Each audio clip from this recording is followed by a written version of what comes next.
Welcome back to We Are live at Midcoast Studio in Grand Center. Oh, Gardner, you're going to make this about you? Is that what we're doing with the video there? I just want to hang out with everyone. It's Chris Tim and Travis Terrell. We've got a full house in here. Everybody's going to be performing Saturday at Grove Fest. Where's that at, Travis? That is in the Grove. Thank you. I understand it correctly. Our boy Scrubs here. Coco's morning. producer. We've got J.E. producer. I just wanted to say thank you for coming in to pay homage to all of the platinum records I've been a part of. So thank you very much, J.E. That's very, very important. No, you guys know J.E. got how many albums now? Have you been a part of? Too many to count. Definitely over 10 for sure. Over 10. It's crazy. You have a new single coming out that you work with Coco on, too. Yeah, exactly. I feel really weird. These mics, you have to treat them Okay, like a my lady. bad, my bad. You got to Yeah, treat them my like a bad. lady. There we Yeah, go, get up perfect. in there. Yeah. Okay, cool. He's like, There we go. go ahead and never tell me ever what to do in a studio ever again. Right. Totally blanked out, but yeah, it's all No, good. Yeah. so I'll never forget. Travis and I are 35. Like for my entire life, I just hear J.E. in my head. Like, do you wake up hearing that every morning? Yeah, pretty much. Like, Dad and just all the country grammar ride with me. It's just like repeat every Well, it's part of your career, and again, you're still producing, putting out new music, and then again, Grove Fest Saturday, guys, go check that out. Yeah. Is it ever strange to actually sit back and realize like you kind of helped put St. Louis on the map with that album? Country Grammar album. It's just I'm very thankful. It's just a regular day, though. You know, Right, it's just right. I've been doing this literally since I was 18. I'm 41 now, Yeah. so it's been a wild ride, you know. Yeah. So, It meant a lot to you. I know that. yeah. I mean, it definitely. I'm very appreciated, and like what we did, and at that point in time, it was just unbelievable. I imagine you've learned like a lifetime of things from when you first started to where you are Yeah. now. What would you tell your younger self as you are coming up in this industry? Because so much has changed from when you first jumped in to where we are presently. I mean, I wouldn't say I would do anything different. Like what we did was pretty dead on. It was just a matter of just constantly working. Everybody doing their job. Like when it came to the St. Lunatics, like nobody was trying, to be the manager. We had managers that would stay manager. Right. I would stay in my position being a producer. Like I wasn't trying to rap and stuff like that. So we all were just like a football team almost. And we played our positions well, and we all worked together. And that was the main reason why we made it. How do you garner that respect from an artist? How do you build that relationship? What's the first thing you try to do when you have an artist in your studio? I mean, that's something that you just can't it's a relationship. It's like you kind of learn from just being in the studio the first few times, and you can instantly tell this guy's got the stardom in him. He's an amazing artist. You'll know right away from the jump, and then you kind of just you kind of just go with the flow a little bit and just kind of work together. What do you do then when you notice early on that the relationship isn't turning out the way that you I mean, I've had a bunch of situations where it's like this, I don't know, it's just, I try to work with them. Like there's a lot of big artists that are kind of like that as well. Right. And it's just if you don't vibe with each other, it's just not gonna happen. It's not anything personal that people generally understand. Like, hey, it's just not. Exactly. Okay. We've been doing a show for 4 years, and we can't get rid of each other. Yeah. So strange. Exactly, yeah. It's one of those things you have to deal with. It's just a vibe thing. You know what I mean? Like instantly, once you get in there, if you're catching a vibe, it's a magic. You know what I mean? You just go with it. Fantastic. As far as the other two gentlemen in the room, you guys performing Saturday. Coco, obviously you worked on the new single and album, and how did you, I guess, get to know J.E.? Oh man, I picked this dude up at Jack in the Box. Story. It's a true story. He needed a ride, and a perfect. mutual friend was like, "Man, I know this kid we work with. Man, he says he's DJing and all this, and likes Wu-Tang and blah blah blah." And I was like, "Yeah, right."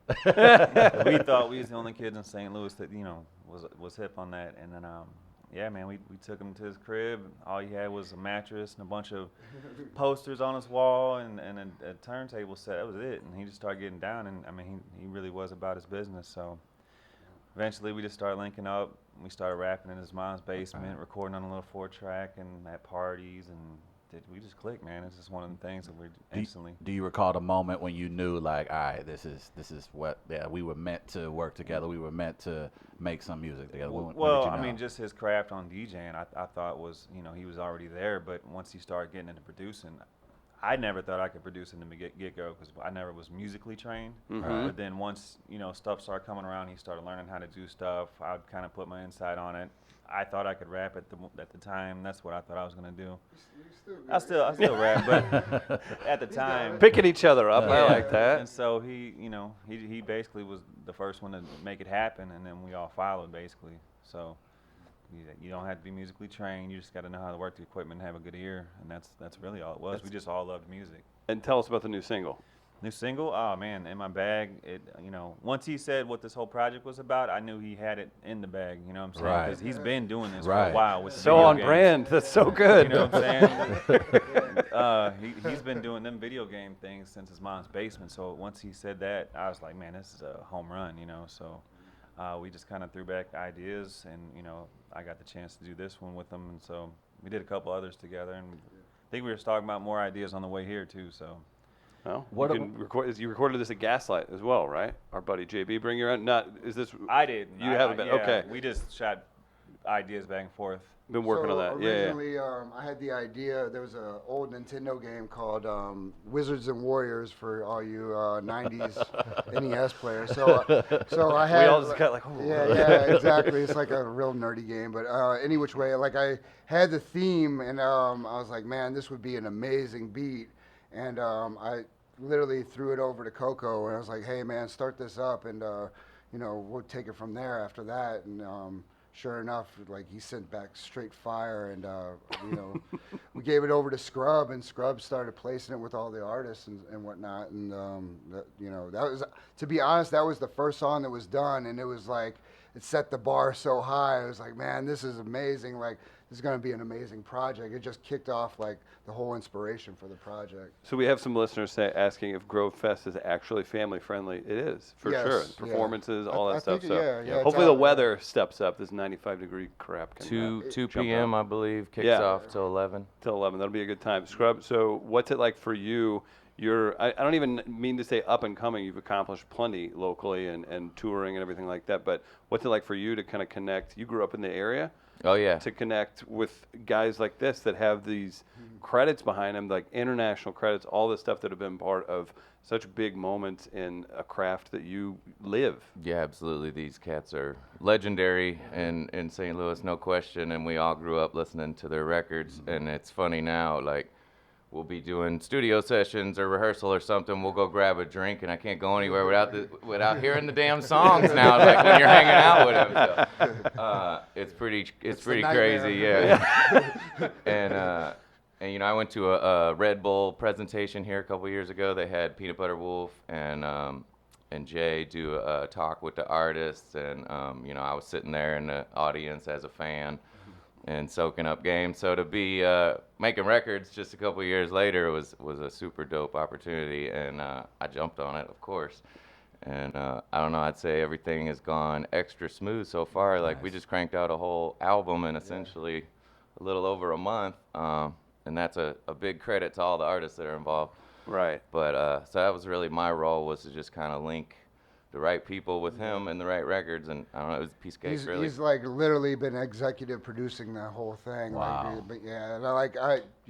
He actually just like is amazing me just of all the accomplishments he's doing, because like making a record is no walk in the park, and then not only that, but doing a show with a band, and you have like 9 artists that have like he's killing it. Can you describe like that undertaking for us laymen's, like who don't know what it truly takes to put a project like this together and work with different type of personalities? What are some of the things that you have to undertake once you take on a project of this size? Well, first it all starts off with the beat, obviously, and it comes from honestly nothing. So you have like, it's kind of on us to just kind of like build the blueprint of that song or the album.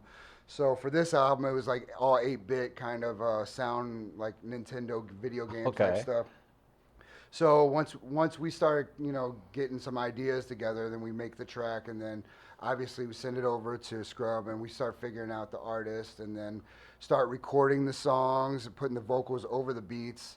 And then once we start, have all that, we start like kind of moving things around, making it to where it automatically fits. Right. Not to be, getting too deep into Nah, it. And then go we- deep, baby. and Please then do. and then we end up going to Carl Napa to mix it, and he makes it like literally sound like a big record. Like, Okay. so it pretty much is. I always go to Carl because it's like I like that second ear. Right. You know what I mean? And he's a musician himself, and it's I respect his opinion on stuff. And then once that's done, then we start figuring out, like for this particular project, we're doing a show, so it's just a matter of, how we're gonna perform this. Right. You know what I mean? Like with the band and everything else. So and all these processes are literally like weeks. So it's like, Yes. you know what I mean? So it's like when it's all said and done, it might be a couple months, it might be even, a year or Okay. something, depending on your situation. As far as artists go, so you have different levels. You've obviously been a part of multi-platinum records, things like that.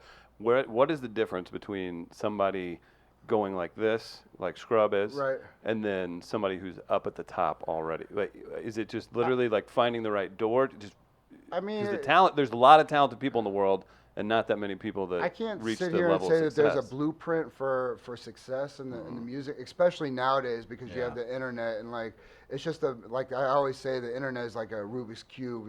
Once you figure out your Rubik's cube, you're good. Right, right. Because your crowd's going to be totally different from like a Nelly crowd or a Jay-Z crowd. Right. So it's just a matter of, and that's the thing with the upcoming artists. Like they're obviously more hungry it's just amazing to me to see an artist come from a beginning artist to blowing up to being a big artist. It's honestly like it's like a unpolished diamond almost. Right. You know what I mean? So you can literally take it any which way whenever it comes to developing an album. Describe that feeling when you sweated, like you just said, for months, almost to a year on a track, and then you finally get into an audience, and the audience is like feeling it. Like describe that feeling, because I would imagine after all that hard work, and you finally get that vibe, you get that response.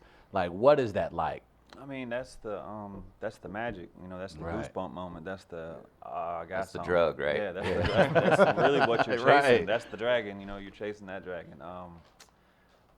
You recall your first that first time?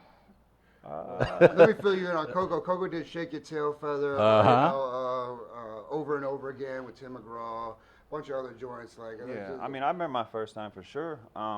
Is there a guy from Florissant named Jimmy that worked with you on that? Yeah, that's yeah, like okay. one of my best friends. That's yeah. one of your Jimmy. okay, great. I'm Florissant proud. Oh, With okay. I have There you friends go. from up that way. So okay. Jimmy Hargrove. Back to the time. Sorry. Yeah. So no, you're good. The first time, I was still working, and I remember him calling me saying, "Dude, you gotta roll.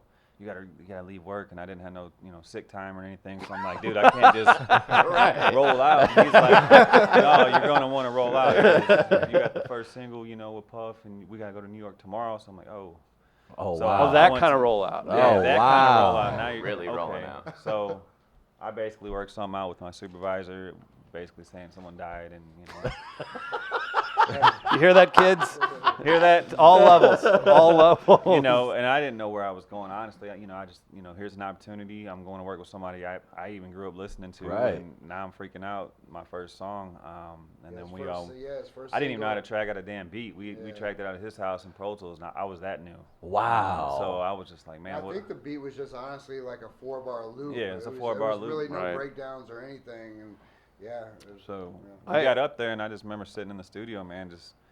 I caught Puff staring at me a couple times. And it was just awkward. I'm sitting there soaking. He was reaching for a freeway. No, looking at you like- the scene of it's on tape because he had a videographer.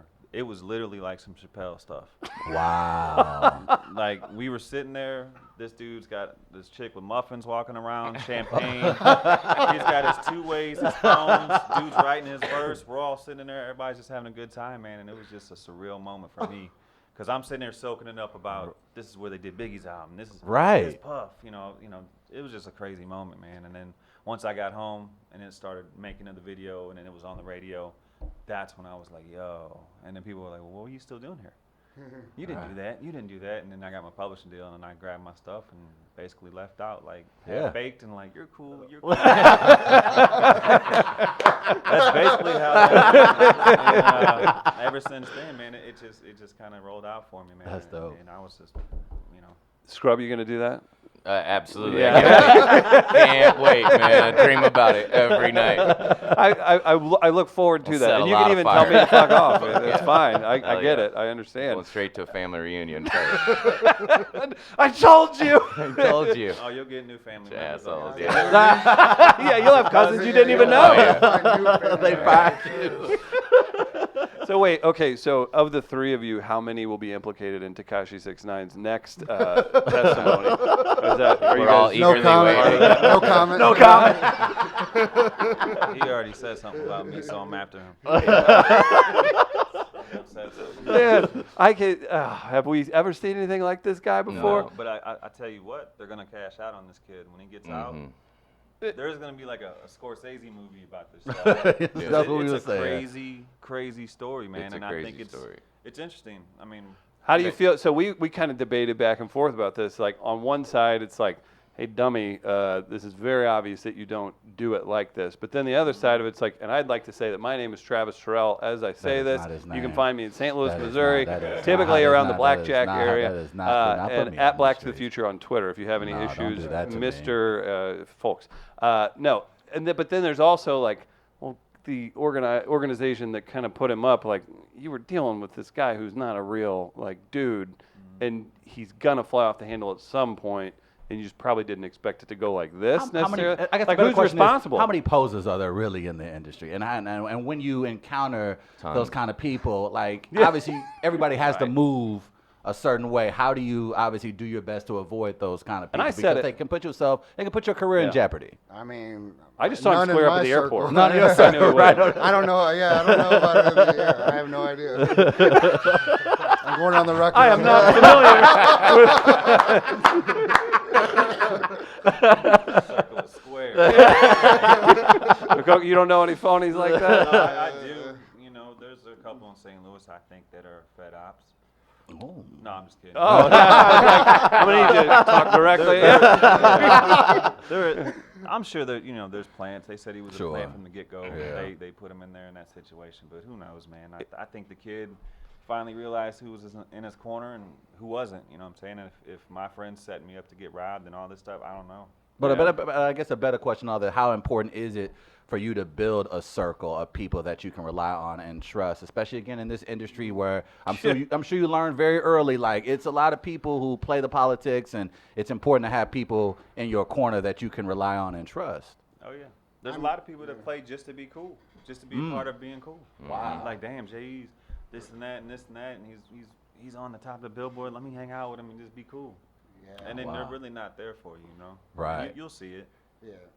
I mean, it's been a wild ride, but yeah, Yeah. definitely. I mean, honestly, Coco, like you said, he used to pick me up at Jack in the Box from Right. work. You know, like the circle's been tight from day one. I mean, there's been like people on the outside, but I'm always welcoming, but like I can always tell like what you're here for if like it's on a bad, You bad- can kind of smell what people Yeah, are exactly. looking like if I they mean, ask certain literally, questions. It's been going like Country Grammar's like going on 20 years, so like 20 years of just kind of like dodging the wrong people and keeping the right ones with you is like kind of I'm a master at it now. Right. It's not that good because you're here right now. It's kind of a weird thing that you've done. No, again, guys, go see all these dudes at Grove Fest this weekend. Anything we need to look out for specifically? I know we have a track too. We'll end on that one in just a bit, but I guess the three of you being here, and our big shout out to JB from Gaslight for bringing you in, but like the three of you here representing St. Louis, How do you feel about the scene in St. Louis right now? I mean, you go back to like Stacy Static produces her show here. Like we do every 5 days a week. We hear all these crazy stories from about the time you blew up. I mean, going from like wild parties at the monastery to like what is the hip hop? Monastery. The hip right? Yeah, you didn't think you were gonna get a monastery thing today. Taking but, it back. but no, how do you feel about the scene as a whole right now? Because even just mentioning Carl Napa and the stuff that you guys just everything in this room right now, there's a lot of impressive things happening. How do you feel about St. Louis as a scene in hip hop or just music in general right now? I think St. Louis has always had extreme talent. You Yeah. know, it's just not. I wish that we had more of a music scene that would we have bigger labels out here and whatnot. Right. That would kind of look at us. You know what I mean? Right. That's the thing. And it's tough to get out of this bubble. You know what I mean? But it's starting to ease up a little bit from what I see, just because of the internet. You know what I mean? Great point. And it's not impossible. Nelly, you know what I mean, and Right.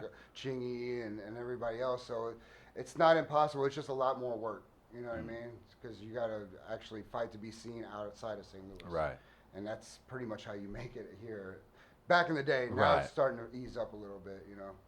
You can get those eyes on you from other cities. Yeah, exactly. Well, man, I want to say personally, of course, being in St. Louis, I mean, I appreciate Yeah. everything y'all have done, especially Thank for you. the music scene and for artists around here, man. You guys were literally the soundtrack of high school or college for us, man. So we really appreciate So many it. girls turned him down while Ride With Me was on. Man, It's it's all right. really But, man, important. y'all put in the real work, and we certainly appreciate Really that. appreciate it. You know? Yeah, it's fantastic to see you all still pushing forward. Grove Fest this Saturday. Go see Scrub. Go see Coco JE. Follow them online. We'll plug tag everything and Yeah, you make guys sure follow. to In My Bag out now. Bodine, Kashan. All over the internet. That's so great that you can put it out there for everybody to see. Also, what we like to do too. This is a podcast in 2019, but I like radio from like 1997. Who's got shout outs? Well, we'll start with the obvious. I'm gonna give Jay a shout out for Yes. giving all these St. Louis Yes. artists a chance to be on a real record with a big producer. That's super dope. He could be off doing other stuff. Absolutely. Aside from that, I'm gonna give a shout out to my mom. Oh Nice. man, that's She's so dead. great. That's okay. There we go. Travis. There he is. No, I want Sorry, Mom. to give a shout out to the pioneers out here to join us today, man. Again, like Huge. you guys definitely put the music scene of St. Louis on the map, and so shout out to you guys and the effort and continuing to do it because some people can just come and go, but you guys continue to grind. So definitely shout out to you guys. I'm gonna need 2 shout outs from you guys. Well, wait, this is the important part. Who you guys shouting out? I shout out my daughter. Yes, that's perfect. See, we're a sensitive crew. This I know, man. See, you didn't think you were gonna scratch through the surface on this. This My is daughter, good. and I'd like to thank you guys for bringing Oh, us man. on the show. Thank you. Yeah. Schwad Engel, Ted Drew, Stan Musial, Just do all the Gus's Fashion, Stacy Static, Yeah. Tony J. Rodney D. Young. Thank I you. don't know, man. Yeah, I appreciate Becky you and guys Wanda. having us, man. Grove Fest would be cool, come Yeah. out and support that. The album will be dropping soon. Shout out to Gaslight, Zach, everybody, that's involved. Absolutely. So It's going to be a big time. I've got shout outs for Happiest Hour comedy series this Thursday at Sophie's. That's right. The second floor right here. We've got free comedy, 6 o'clock, 4 o'clock special start. Big thanks to Jack Daniels and Schlafly for making that possible. Gardner, you got a shout out? You look like you're ready to shout somebody out back there. Yeah, I do have a shout out actually. I want to shout out, even though I've been sober now 6 years. Yeah, there you go. That's good. Yes, I got it to is. shout out White Castle for starting to sell beer at their Oh, wow. restaurant. It's Wow. a one-stop Good for White shop. Castle. What a One-stop day. shop now. Yeah. See, They have everything. They finally man, put they 2 and 2 gonna together. roll it out in some select Where cities, was man. this? Where This was gonna happen. They just announced it yesterday. Some select I cities didn't gonna know roll that. it out. So yeah, just exactly real. what. Yeah. beer at real. White Castle. Yeah. It's very real. I'm going to make a call because I'd like you all to make a soundtrack for R.I.P. the chaos that's R.I.P. about to to the sewer system. It's a wrap. It's a wrap. It's gonna be. That's trouble. Get your wet wipes. Yes. It's gonna be rough. Guys, thank you so much for coming in. Support them Appreciate at it, Grove man. Fest Please this do. Saturday. Shout out to everybody in the room. We're back live tomorrow at 8 a.m. We've got Ian Edwards this week. So have other great people coming in. So thanks, everybody. All right, Thanks, guys. peace. Thank you.